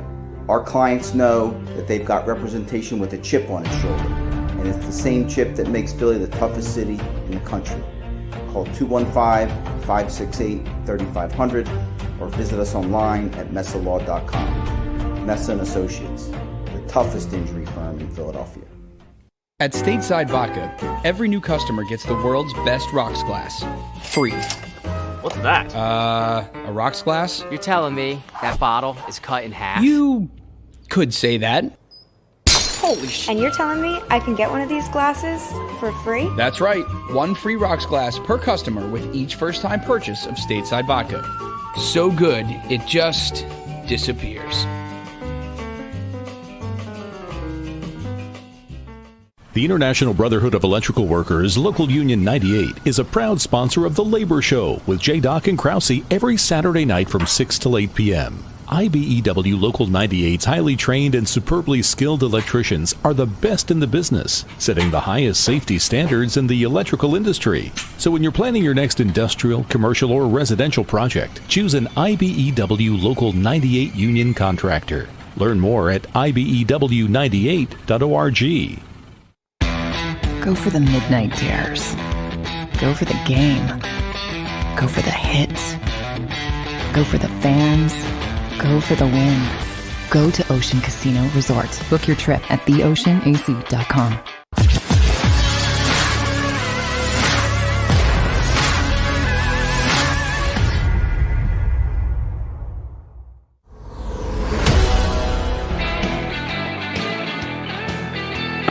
We are the Mac and Mac guys here on Birds 365. We are joined by one of our compatriots, one of our buddies, one of the guys we enjoyed talking to greatly. John just said he's not a Delaware guy anymore. I maybe moved over to Borderline a little bit, but he's still writing for all the Delawareans these days. Yeah. Martin Frank joins us here on Birds 365. How are you, Martin? Good. Good morning. How's everybody doing? I like that energy, Martin. Thanks for getting up early with us. Gave you the extra hour sleep. All right, where do we start? The choke tag is on this game. What was your first framework? Do you get to the offense first? Do you get to the defense? I can't get to the defense, which was bad. The time of possession, the constant zone coverage. But the offense was so bad, I can't even get to the defense. Yeah, I'm with you on that. I mean, you got to start there. They just don't know what they're doing. They can't decide if they want to be like, a regular type of offense, if they want to do the RPOs. And when they do the RPOs, I mean, everybody knows it's coming. So, a team like the Buccaneers, they can adapt. They can figure out a way to stop it and force Jalen Hurts to be a pocket passer and beat him that way. And, he couldn't do it. So, that's how you end up with 28-7 deficit in the third quarter. And, you score a couple of late touchdowns, make the game look closer than it was. Martin, I gave Nick Sirianni credit for going for it on the 2-point conversion. John said it was just an easy call, the right call. I thought it was a little nervy. There's a whole bunch of coaches that would say, we just got to get 7, and then we got to get within a touchdown. We got to play for overtime. If you don't, then you got to get it the second time. I thought there was some guts there. Not, oh my God, can't believe he tried that. Now, if he'd gone onside kick afterwards, I would have said that would have been real gutsy, but he didn't. He went for the 2-point conversion. Yeah. My social media last night, because I gave him credit for it, a mixed bag of, yes, good job by Sirianni. No, it was an easy call. What the hell are you talking about? And my personal favorite, he was going for the cover so that the Eagle fans wouldn't be annoyed with him that he got it down to 6 when the spread was 6.5. What was your take on the 2-point conversion? I think when you're down 14, a lot of teams are doing that late in the game now. And I don't necessarily agree with it. I like when you're playing at home, the Eagles are playing at home. They're down 14. If you go for the tie, you're at home in overtime. I mean, granted, you have to make sure you get the ball, or at least they don't score. If the Bucs get the ball, they don't score a touchdown on the first possession, because then you never touch the ball. But a lot of teams are doing that. It's kind of like with the analytics dictate. Yeah. If you get to within 6, then you win the game the next time you score a touchdown, provided you kick the extra point. And if you don't get it, you're still down by 8. You're still within a score. Yeah. And you have to get the 2-point conversion. And by the way, Doug Peterson created that. Doug was the first to do it. Ryan Paganetti, friend of the show, he was the one who advocated that. Now it's kind of, I'm not going to say it's second nature, but as you mentioned, a lot of teams do that now. And it puts tremendous pressure on the team in the lead. The problem is the team in the lead had Tom Brady. Tom Brady doesn't care about pressure. So they went right down the field. And they could have scored again, but they didn't punch it in. Yeah, what the bettors should have been really. Yeah, exactly. The only people upset were the bettors. So let's talk about that defense. Adam Schefter is taking some hits this week, so I'm going to give him some positive. He tweeted out this: 112 times, Martin, Tom Brady has thrown 40 or more times in his NFL career, which it began. I think, his social security number is in Roman numerals. So let's just say he's been around for a while. First time he's ever thrown 40 passes, had a completion percentage of over 80%. Too much zone. What is it? Am I overreacting? Is this team, what they just sit back and it's death by 1,000 cuts? Yeah, that's their MO. It seems like, if you're going to beat the Eagles, you're going to have to go on a 12-play, 13-play type of drive, up 5 or 6 minutes, because their logic is, the more plays you have, the more chances you have to make a mistake. Now, we kind of saw that on Sunday against the Panthers. I mean, Sam Darnold threw 3 interceptions, but I mean, the Panthers were moving the ball. It's not like the Eagles were stopping them. And then, all of a sudden he throws an interception. The Eagles have the ball back. They go down and score. They come back from a 12-point deficit. Well, Tom Brady is not going to make a mistake. I mean, the Buccaneers offense is just too good. So it's kind of like pick your poison. Do you want to go single high safety and then, have Brady beat you over the top with Antonio Brown, with Mike Evans, or, cut you underneath with Chris Godwin? I mean, there's so many ways they could beat you going that route. So I think they just decided, the best thing to do is try to get, try to hope that Tom Brady makes a mistake, or maybe Leonard Fournette fumbles the ball or something like that. He create a turnover that way. And, Brady's much less likely to make that kind of mistake than a guy like Sam Darnold was last week. And, that's how the Eagles lose. I mean, the Buccaneers had the ball for what, 40 minutes just about? 40 minutes, yeah. Yep. Just under. Yeah. Martin, I saw this on your social media, and I want to follow up with it because I think it's a good point. Eagles defensive line last night, supposed to be a rotation. Everybody in the NFL rotates their defensive linemen. I think that's overstated and maybe overdone, but it does stand out when it happens. And Eagles kept their 4 starters on the field for a big percentage of the game. Are they that good? Do they have that little faith in their backups? Why do you think all of the Eagles' defensive linemen were on the field for basically 80% of the time or more?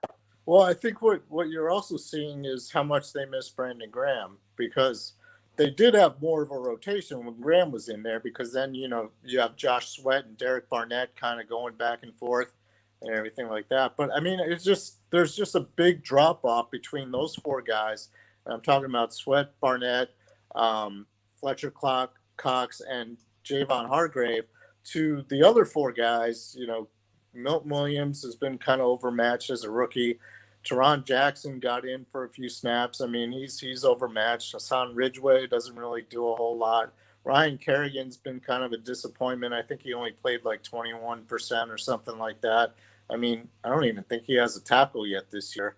No, he got one. He got one in Carolina. He had that tackle for a loss. Remember? I'm surprised they didn't stop the game. And there's just such a huge drop off from the top 4 guys to the guys who would be quote unquote rotating in, that you just can't use them. I mean, the only time you could use them is when Fletcher Cox is about to pass out, or needs a break here and there. Same with the other guys. I mean, Javon Hargrave came out for a few snaps because I think he got hurt, but he was back in there. I mean, there just isn't much depth back there anymore, after Brandon Graham got hurt and was lost for the season.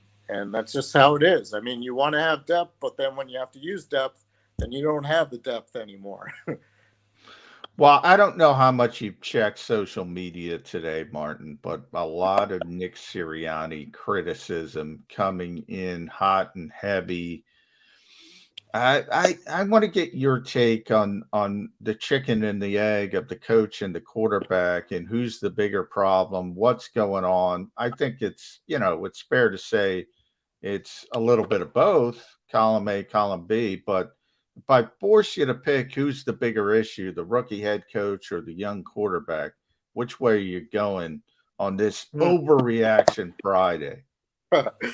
Well, I mean, it definitely is both, but I think you have to include a third factor, and that's kind of up above Nick Sirianni. I mean, if this was so outrageous, the way the Eagles are playing and, not using Miles Sanders and everything, like, wouldn't Jeffrey Lurie at this point say, hey, what the hell, give the ball to Sanders 20 times and, or you're fired. I mean, that's not happening, obviously. So obviously, Jeffrey Lurie, Harry Roseman, those are the guys who are kind of maybe saying, we're not going to use a running back. We want the offense flowing through Jalen Hurts. And if Jalen Hurts isn't good enough, then we're going to draft a quarterback, in the top 5 next spring. I mean, but this is what they want to find out. I mean, this is what they talk about is modern football. It's not running the ball. It's not using, Miles Sanders 25, 30 times a game like, the old Houston Oilers used to do with Earl Campbell. It's, we're going to put it on a quarterback, and he has to be the one that kind of dictates how the offense goes. And so to answer your question, I mean, yes, Sirianni is, his play calls are kind of curious, obviously. And Jalen Hurts isn't your typical pocket passer who can't kind of like overcome the fact, once defenses are figured out to stop him in the RPOs. I mean, he's not good enough yet to show that he can beat them as a pocket passer, but I mean, this is all part of the Eagles finding out what they have in a quarterback and whether they need to get another one. And I think that all comes from up top, to be honest with you. Martin, 2-part question for you. Number 1, how much effort do you think the Eagles are going to put into winning next week against the Las Vegas Raiders? I think they're going to put a lot of effort into it. I mean, it's what are they 2-4 right now? You beat the Raiders, you're 3-4, and then your schedule gets like a lot easier the rest of the way. I mean, you got the Giants twice, you got Washington twice. The Saints aren't very good. They're up and down, I guess. The Chargers are good, but there's still a chance to get to like 8 or 9 wins. If you get to 8 or 9 wins, maybe you have a chance at a playoff spot. I mean, I think Dallas is going to run away with the division and everything, but I mean, getting that third wild card isn't out of the question. So yeah, I think they're going to put a lot of effort into beating the Raiders. Glad to hear that. Then if that's the case, how do you even consider trading Zack Ertz this week? Because you are a better team with Zack Ertz than without Zack Ertz. If you're going to just trade him for a draft pick, which isn't going to help you win any games this year. I can guarantee you that. Bold prediction by Jody McDonald. Any draft picks acquired this year will not help win games in 2021. And number two, if that's the case, you're trying to win. After last night's poor performance by the Eagles' offensive line, it was pretty damn bad. Jalen Hurts almost, he could have sued for non-support. I thought he was going to be sacked about 8 or 9 times. He only got 2. It could have been a hell of a lot worse. Would you move Mailata back to left tackle, put Driscoll back out at right guard, get Dillard off the field, put Herbig in? I think that's your best offensive line alignment. They wanted to get one more look at Dillard. One okay week, one really bad week. Okay, I've seen enough. Time to move on. If your main focus is to try and win next week against the Raiders, I'm getting Mailata back to left tackle where he belongs. How about you? I would say you can do all of that and still try to win. I mean, you could trade Zack Ertz, get a draft pick for next year, and still try to make a push for the playoffs. I mean, if Dallas Goedert is your tight end for the future, then you got to let Dallas Goedert play and show that he is the tight end for the future. And as far as the offensive line, I mean, Dillard was a number 1 pick. You got to find out if he's the guy. I mean, technically, yes, this is his 3rd season, but he only played 4 games as a rookie. He didn't play at all last year. So, the jury is still kind of out on him, and you want to find out if he's your guy. If he's not, you eventually you move Mailata back. As soon as Lane Johnson's back, you move Mailata back to left tackle, and Dillard's on the bench anyway. But, I mean, as long as Lane Johnson is out, then, why not find out if Andre Dillard could play? I mean, he's got more of a... Get that look on Jody's face. He's got look more of disgust. a potential future than someone like Nate Herbig. You know what Nate Herbig is. He's a backup guard. I mean, if he's in, then obviously your starter... See, now I'm going to get mad at Martin the same way I got mad at John. The most important thing was the question I asked you. Will they give their best effort to win next week's game? Not find out for the future, not accumulate draft assets, put the best team on the field that gives them the best chance to win the game next week. Yeah, Zack Ertz has got to be in the lineup, and Andre Dillard needs to be out of it. If you're trying your best to win that game, that's what you must do at both of those positions. See, I would say that they're better with Andre Dillard and Jordan Mailata at the tackles than they are with Jordan Mailata and Jack Driscoll at the tackles. I disagree. Well, yeah, they like Andre. They don't want Nate Herbig on the field. They do everything possible to keep Nate Herbig. I don't necessarily think that's fair because I think Nate Herbig played pretty well. But from their perspective, they're trying to win the game by putting Andre Dillard out there, Jordan Mailata. They're trying to get the best 5 on the field. That's what they think their best 5 is. But I want your prediction. Yeah, but Mark. One of their best 5, sorry to interrupt you, John. One of their best 5 is playing woefully out of position. Jordan Mailata has not been good at right tackle. 2 weeks running, he's been playing that position. He has not been good.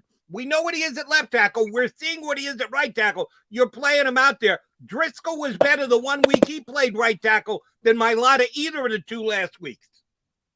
Yeah, I'm not going to agree with you there. I mean, I think Jordan's fine at right tackle. He admitted he's got to get used to some of the body mechanics, and it's a work in progress. But he's played right tackle before. He's good at right tackle. Nothing against Jack Driscoll. Dick Sirianni loves Jack Driscoll, but I mean, Jack Driscoll isn't Jordan Mailata, even at right tackle. At right tackle, he is as a guard than Nate Herbig is. I mean, I don't think Yeah. Driscoll played that badly. I mean, I think they like him better than Nate Herbig at guard. And I think ideally what you would want is you would want Andre Dillard to be good enough where he could go over to the right side and play Yeah. and leave Yeah. the left tackle. Ideally, what you want is Lane Johnson at right tackle, Yes. Jordan Mailata at left tackle. Exactly. Ideally. But I do want your prediction. I want to shift to Zack Ertz because we've been through this before, Martin. Yeah. Seems like a rerun to me. It's supposed to be the new TV season. We were talking about new shows. I need to watch some new shows. I'm way behind on my Netflix queue. Too much going on with the NFL. But we've seen this with Zack Ertz. We've seen the emotion, and it certainly seemed as he was walking on the field, the Eagles vice president of security, Dom DeSandro, little tears. Certainly Jake Glazer's reporting, maybe Arizona, maybe Buffalo. Is Zack Ertz going to be here next week? Never mind by November 2nd. Next week, I mean Sunday, next game against the Raiders. I mean, I think he is. It's just, you know, if Howie was looking for the right offer for Zack Ertz, I mean, it would have come by now. And, you know, if you're going to, if he's still on the team after the trade deadline, I think they're willing to let him go as a free agent. I mean, I just think that at this point, unless the team's making them a crazy offer, and maybe that's going to happen. I mean, you know, you're getting halfway to the season, you're getting to the point where teams are desperate if they need a tight end and stuff like that. But, you know, the fact that it hasn't happened already, I'm kind of leaning against the fact that Zack Ertz traded. I mean, I just think that he brings too much to the organization. He's 15 catches away from breaking the all-time record. Yeah, that's tough, man. I was hoping he would get that record, but I don't know if he's going to get there. Yeah, I mean, I'm not saying they're not going to trade him so he can get the record, but I mean, Yeah. I just think that if there was an offer good enough for him, I think he would have been traded by now, and maybe that'll change, but I just don't see it happening. I don't think teams really, you know, if you're a playoff team and you're like, oh, Zack Ertz is going to get us over the top, I'm not sure that's kind of the case. I mean, he hasn't done a whole lot so far this year. I just think the teams aren't really going to risk a third-round pick or a second-round pick and, you know, go for him at the trade deadline. But I could be wrong. All right, Martin, this question for you or John. JM, hop in and answer it as well if you so desire. If it's Zack Ertz for the former linebacker, Mr. Hicks, coming back to Philadelphia, who's got the tougher transition? Where do you have a better chance of jumping in and helping the team immediately, trying to get Ertz into that Cardinal offense on the fly, or Hicks coming back? Or it's nice that he played here once before, but they're playing a completely different defense than when he was last year. Who's got the tougher transition, trying to jump into his new team and give him a big hand right away? I think Zack Ertz would have a pretty easy transition going to Arizona. I mean, with Kyler Murray and everything like that. I mean, they've got a pretty loaded offense and everything, and they got a coach who, you know, he likes to throw the ball around. He likes to spread it out and stuff. I think after like a week or two, he would be able to find a niche. I don't think Jordan Hicks is the answer at linebacker for what the Eagles are looking to do there. I mean, the Eagles want guys like Davion Taylor who can run all over the field. I mean, they just want Davion Taylor to be smarter, better, and understand, you know, how to play. But I mean, those are the kind of linebackers they want. They want like the hybrid safety type of guys who can cover, who can tackle, and everything like that. So Davion Taylor is more their type of linebacker than someone like Jordan Hicks. I mean, I don't see that working really well if Hicks were to come back. I mean, I don't see him being like an every down type of guy. I just don't see how that would benefit the Eagles. I mean, it wouldn't be a long-term move, that's for sure. I don't think Jordan Hicks would be, you know, the middle linebacker for the next 3 or 4 years. I don't think he's much better than what they have, to be honest with you. And I know what they have isn't great, but I think they really want Davion Taylor to kind of grow into that role, be the kind of guy who can do everything at linebacker, and he still has a lot to learn, obviously, but he has the talent, he has the speed to do it. Well, let's talk about Davion Taylor, Martin, because he's getting on the field a little bit more. Yesterday, it was 49% of the defensive snaps. Let's just play this guy 100%, man. It's better than what is out there. I think Alex Singleton is okay, but too many issues as far as athleticism and what you just talked about, sort of that hybrid, what they want. Jannard Avery played a lot yesterday. He played okay, except for the taunting foul. Eric Wilson has essentially been benched. When do you just go pull the trigger? See what you have in Davion Taylor. Yeah, I think they're definitely headed in that direction. I mean, the thing you got to remember with Davion Taylor is he missed most of training camp because he had the injury, the calf injury, and I think it lingered into the season. But I think that's what their plan was. I mean, from the get-go is they wanted to play Davion Taylor more. And I see, obviously what you're seeing from Eric Wilson hasn't been that great. So I think as the season goes along, that's exactly what's going to happen. I mean, Davion Taylor's going to get more and more playing time, and he's going to have to learn on the fly. I mean, there were things that Tom Brady did last night that kind of exposed him too. Yeah. Teams will take advantage of that until Davion Taylor figures that out. But, he's got the speed. I mean, that kind of makes up for some of his shortcomings. He just has to get the experience, and I think he's going to get it. All right, Martin, I need to tax your memory a little bit here. I'm just moving it back 12, 14 hours, whatever it was. On the Tom Brady pass that was or wasn't intercepted, I went through my DVR 6 minutes and 10 seconds from the time the ball hit the ground until the referee looked in the camera and said, an incomplete pass on the play. What did you do during those 6 minutes and 10 seconds? I feel badly now because I could have gotten in 20 push-ups, 30 sit-ups, maybe cooked a hot dog. 6 minutes and 10 seconds to decide that play. What did Martin Frank do during that time? Yeah. I'd like to say I took a nap, but I don't know. I kind of looked at replay for a bunch of times. I mean, I think when you look at the replay, I could be wrong about this, but I think it was based on, like, as soon as the play happened, like the very initial thing, like the ball hit the ground before, he actually got his hands around it. I don't know. I could be wrong about that, but I don't understand. I mean, that was kind of ridiculous. If anything takes that long, you should keep the play the way it is as called, and should have been an interception. But, maybe it's because it's Tom Brady. I don't know. Yeah, I said that myself, Martin. Maybe a little reputation foul. And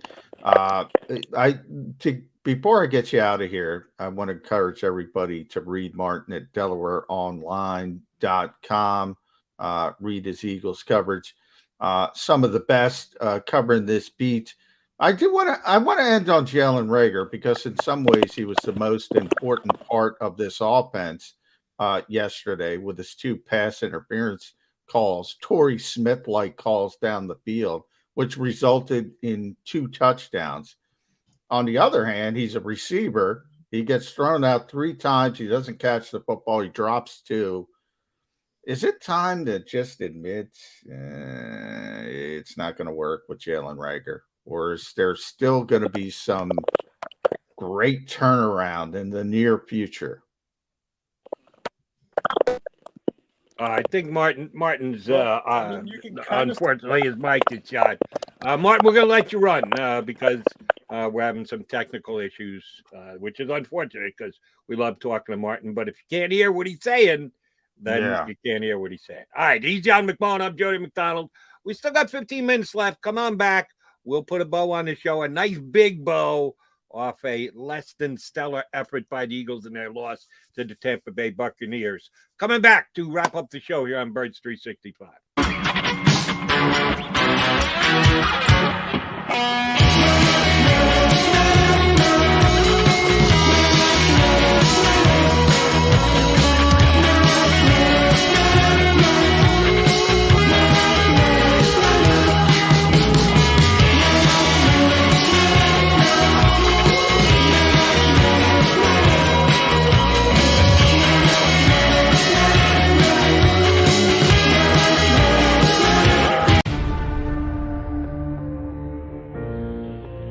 comes to the fight against insurance companies, large corporations, and the healthcare industry, injured victims are always the underdog. But that doesn't worry us. At Messa & Associates, we're an injury law firm from Philadelphia, and we come to fight. Our clients know that they've got representation with a chip on its shoulder, and it's the same chip that makes Philly the toughest city in the country. Call 215-568-3500 or visit us online at messalaw.com. Messa & Associates, the toughest injury firm in Philadelphia. At Stateside Vodka, every new customer gets the world's best rocks glass, free. What's that? A rocks glass? You're telling me that bottle is cut in half? You could say that. Holy shit. And you're telling me I can get one of these glasses for free? That's right. One free rocks glass per customer with each first-time purchase of Stateside Vodka. So good, it just disappears. The International Brotherhood of Electrical Workers, Local Union 98, is a proud sponsor of The Labor Show with J. and Krause every Saturday night from 6 till 8 p.m. IBEW Local 98's highly trained and superbly skilled electricians are the best in the business, setting the highest safety standards in the electrical industry. So when you're planning your next industrial, commercial, or residential project, choose an IBEW Local 98 union contractor. Learn more at ibew98.org. Go for the midnight dares. Go for the game. Go for the hits. Go for the fans. Go for the win. Go to Ocean Casino Resort. Book your trip at theoceanac.com.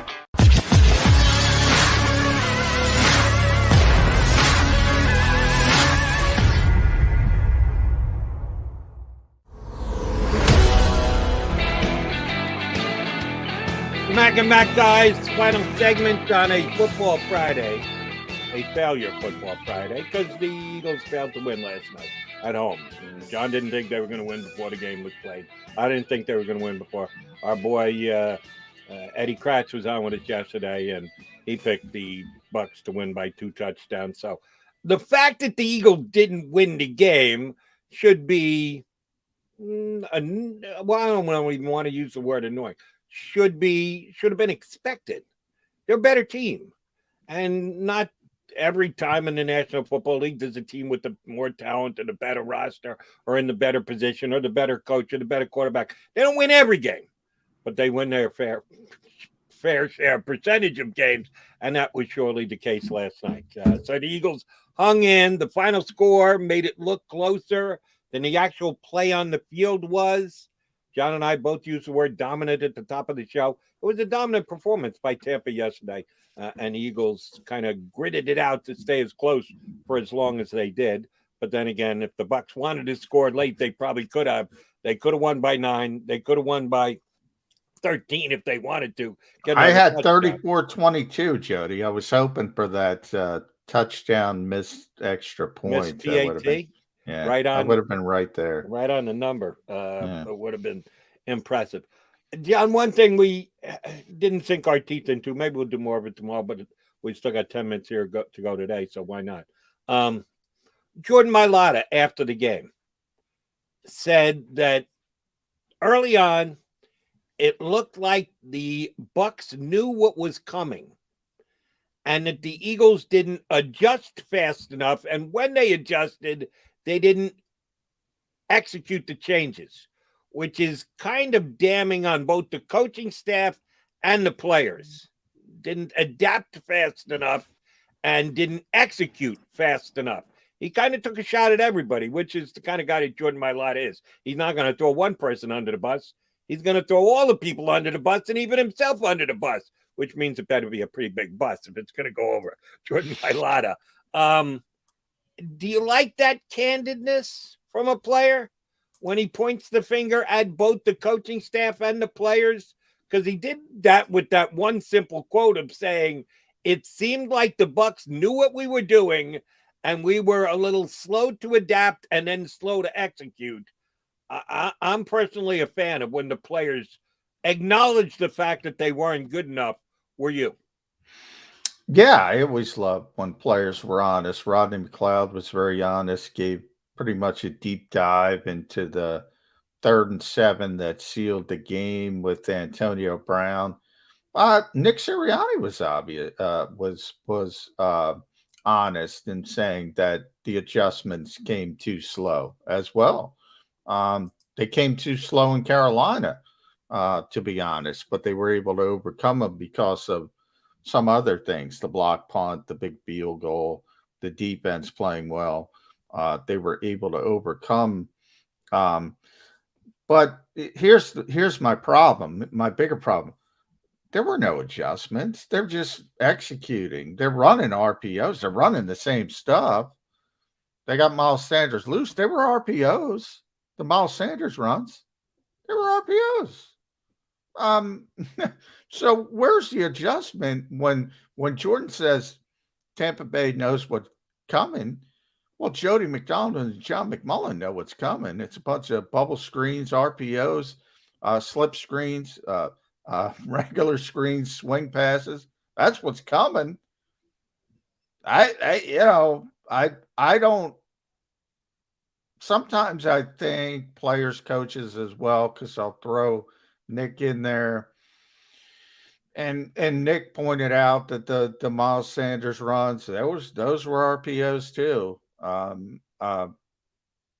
think they say things to acquiesce. I don't want to say the fan base, however you want to shake it, but talking about adjustments, they ran their offense. They ran their offense early.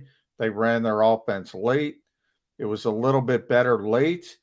Bruce Arians was very honest, and they let up, as typical teams do when they have leads in this league, and they made a mistake. I'm trying to bring up Bruce Arians' quote because he was really honest. Here it is.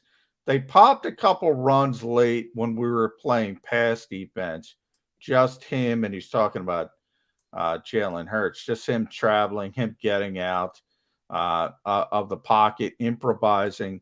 I like the way we handled all the design plays. Those improvised plays are tough. Those are the ones that are tough against the Eagles offense. The foundational stuff, this goes back to what I was saying at the beginning of the show. The foundational stuff that you count on, that you build an offense on, ain't there.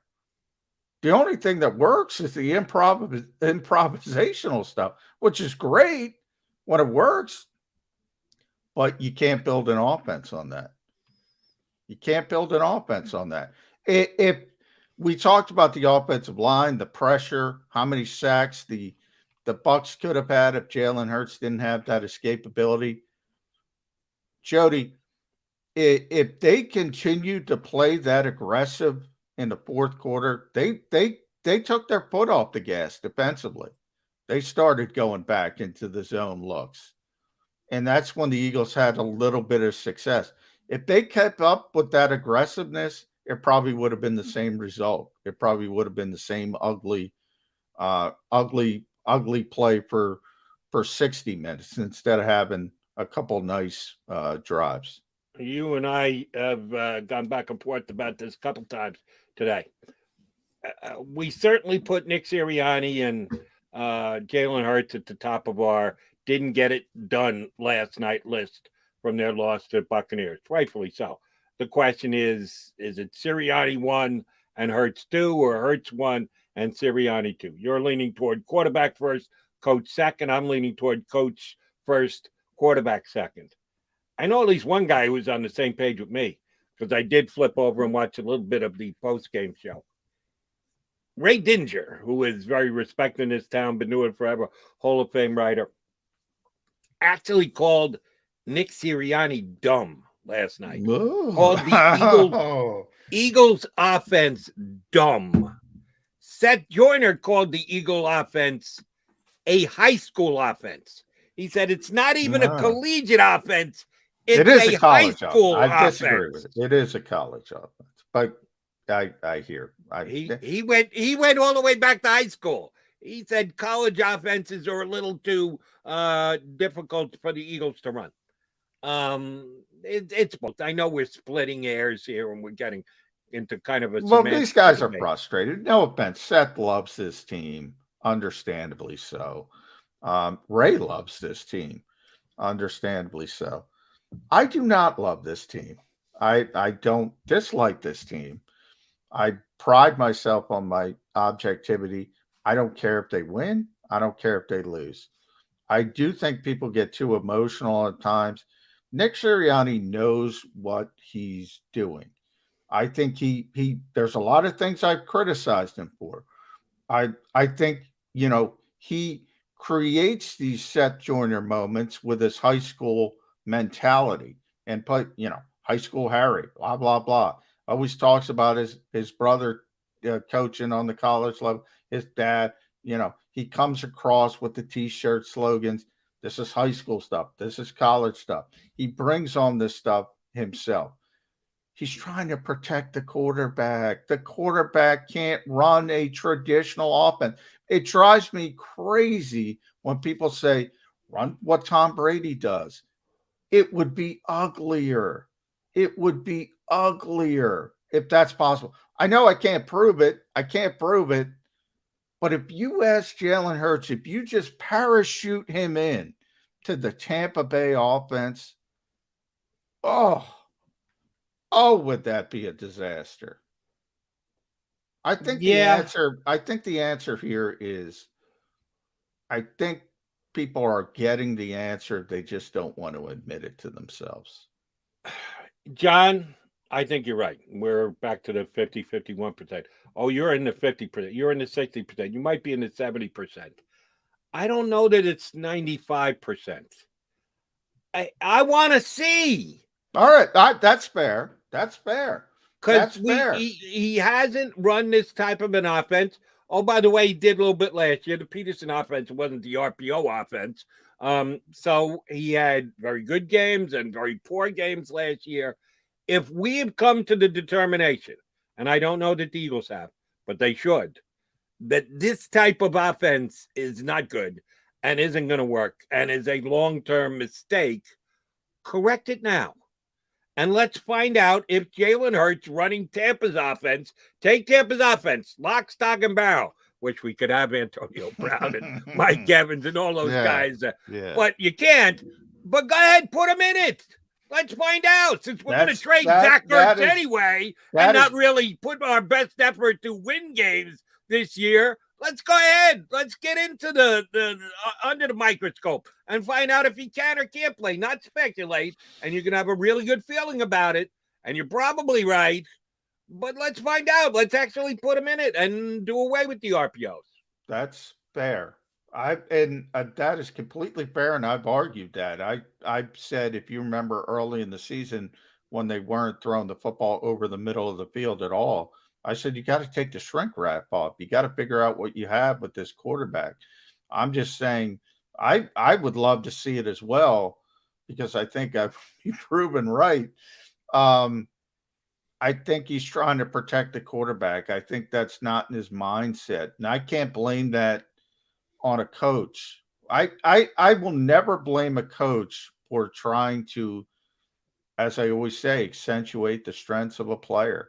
I think that's what Nick Sirianni is trying to do. It's not being successful. I don't know if this type of offense without other aspects added in, watch Lamar Jackson, watch Kyler Murray, who do a lot of RPO stuff, but do so much other. They need to get to that point. And maybe you're right. Maybe I talk about throwing players like Davion Taylor into the deep end of the pool. Maybe it's time to throw Jalen Hurts into the deep end of the pool. Sink or swim. I would be good with that, because then you would at least have a better grasp on where the future of this team is. I'm kind of torn at 2-4. Do I think the Cowboys are going to win this division? Yeah. If the only way the Cowboys don't win the division if Dak Prescott goes down again, which is a possibility. So you have to keep that in mind. But as of right now, they look much the best in this division. You got 2 winnable games the next 2 weeks. You lose those 2, you're 2-6. Forget about it. Just go ahead. Pack it in. It's all over. You're not winning the division. You're not making a wild card. Feel free to throw everybody out there for a test drive. There's no sense in, ooh, this gives us the slightest chance to win. Ooh, we got to do what's best for the quarterback and give him. No, just make it a test run for the rest of the year. But I can't go there yet at 2-4 with the Raiders and the Lions as the next two games. I still got to try and win games during the next 2 weeks, but that's just me. Oh, Johnny Mac, that's all we're going to talk about for the next 2 weeks. Are the Birds still in it? Are we kidding ourselves? Are we delusional? Should they just go ahead and trade Gardner Minshew next week? Let's go. Let's see if Gardner can play. Well, I'm surprised we got a little Gardner stuff on social media I got sent to me. That's going to start as well if they keep losing games. You get to Gardner Minshew territory, things are not going well. Well, it didn't go well last night, but we come here, whether they go well or go poorly. We're here for you each and every single day. After the fact, before the fact, leading up to the fact. The facts are the Birds. This is Birds 365, and we will be here for you. Right back at it on Monday. JM, have a good weekend, buddy. Boy, I'm excited for the weekend, Jody. Gonna watch a little James Bond on Saturday. Gonna watch some football on Sunday, and I don't have to worry about stressing over covering a game. Finally can enjoy it. Although I don't enjoy NFL football anymore because they ruined the sport. But I'm getting off on another tangent. Mr. Over Legislation, yes. John McMullen. Pun, I'll see you back here on Monday. Have a good weekend. Thank you, Jody. You too. Good weekend to all of you Birds fans out there. Be back here with us on Monday on Birds 365. If you missed any of today's show on the JAKIB Media channel, listen to the podcast on your way home. Available on YouTube, Apple, and Spotify.